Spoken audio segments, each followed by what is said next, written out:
As Trump begins to build his cabinet out, Muslim voters in Dearborn, Michigan are now feeling regret for voting Donald Trump into office. Now, I've told you guys many times, my dad is Muslim, his entire side of the family, they are Muslim. I used to go to the mosque every Friday when I was a kid. Now, I'm not religious whatsoever, but throughout this election season, I've had many deep conversations with my dad and his Muslim friends, people that I used to know from the mosque. Many of them were very hesitant to vote for Kamala Harris, but I convinced my dad, I convinced everybody, they're all quite liberal, but many people in Dearborn, Michigan, in this particular town, ended up voting for Donald Trump. Now they are feeling regret. We're actually seeing regret among multiple sectors that I want to break down, so make sure you drop a like, subscribe for some deep, raw political analysis, and let's start off with this first story that I can't tell if it's funny or ironic. It's a little bit sad. So this anonymous forum, somebody said, I just voted for him, being Trump, because he's going to kill Obamacare. I'm unemployed and Obamacare effing sucks. I'd rather just have the ACA by itself instead of this communism shit. And then someone replied, Obamacare is the ACA. It is literally keeping you alive. You voted to take away your health care. This dude voted to take away his own health care. Someone said, it's true, look it up. Why the F do people have two different names for it? Obama equals bad and affordable equals good. I hate Democrats. I guess branding really is that simple. But you saw after the election, there was a massive spike, a massive increase in the amount of people searching. What is a tariff? What is a mass deportation? What is Trump's deportation plan?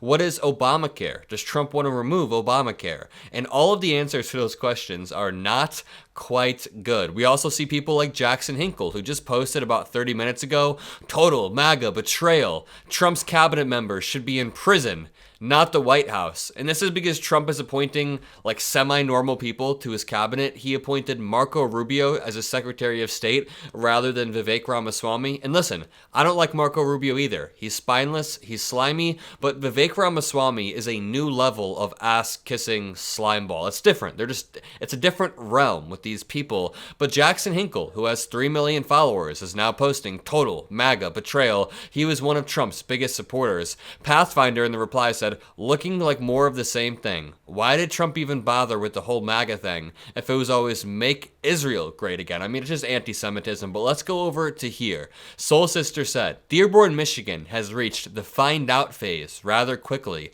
Buyer's remorse is going to be painful in ways Talib forgot to mention when she and her sister started their self-destructive strategy of, quote, making their voices heard. And listen, it's okay if you want to make your voices heard. I know so many people within the Muslim community that have protested, and they have the right to do so. That's what's beautiful about America. But the thing is, at the end of the day, you should be voting for Kamala Harris. You should be voting blue down ballot. And if you voted Trump, I'm sorry, but I lose a little bit of empathy for you when you start to complain about things that Trump enacts. And people are going to get mad that I say this, but if you voted for Trump, like all of these stories where Latino MAGA voters are now really worried that their family is going to get deported, I don't feel as bad as I would have a few months ago. And if that makes me a bad person, I don't know. I mean, of course it's still terrible, but if you voted for that, then you voted for that. But Dearborn, Michigan voters have now reached the find out phase. We'll read the article, but this says, the mood in Dearborn, LOI said, is a complete mix of disbelief and wary curiosity. Quote,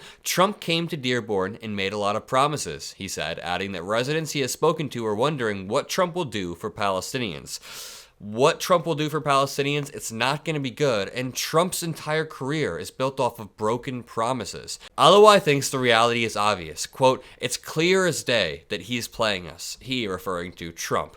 LOI said, quote, I think he's going to target us. That's what he's going to do. He's going to target our families and it's going to hurt. So I think we're about to find out. They said it themselves. We are entering the find out phase. And that's because Trump has appointed people like Stephen Miller. Trump has appointed people like Elise Stefanik. And we can just read the first few lines of the BBC article that came out yesterday when Elise Stefanik was picked as Trump's UN ambassador. It says, President-elect Donald Trump has named Republican Congresswoman Elise Elise Stefanik to serve as the U.S. ambassador to the United Nations. A longtime Trump ally, Stefanik is a staunch supporter of Israel and has also been critical of the UN for what she argues is a lack of sufficient backing for its war against Hamas. So Elise Stefanik is more pro-Israel than the Biden administration was, and this isn't even commentary about the war itself. I'm not even giving an opinion about the war itself. I'm just saying Muslim voters in Dearborn, Michigan, in particular, are in for a rude awakening if they think the Trump administration is somehow more pro-Palestine. I mean,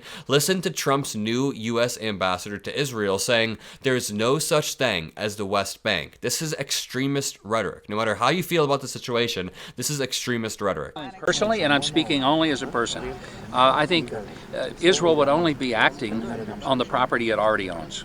I think Israel has title deed to Judea and Samaria. There are certain words I refuse to use. There is no such thing as a West Bank. It's Judea and Samaria.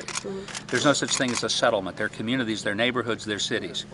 There's no such thing as an occupation. That they get out of their minds. Objectively, the settlements in the West Bank need to stop. They are not good. But Donald Trump is appointing these people over and over, and now we're getting people like Hinkle saying total MAGA betrayal. And what you're going to find out is that many Trump supporters will be disappointed over the next few years in many different sectors. Whether they were voting for him due to the economy, they're going to find out that tariffs aren't too good for their pocketbook. Whether you're a Muslim voter, you're not going to be too happy about how he handles Israel and Palestine. If you're Latino American or Puerto Rican American and you have family members who are here illegally, which many people do, it's fine. It's not going to turn out well for you. All of these people that voted for Donald Trump, no matter what group you were in, it's not going to turn out well. We don't even have to talk about women in America, white women especially, because black women voted for Kamala Harris at overwhelming rates. Even if you're somebody on the far right, again, like Hinkle, you're going to be saying total MAGA betrayal only a few days into the presidency. And I don't want to mislead you guys.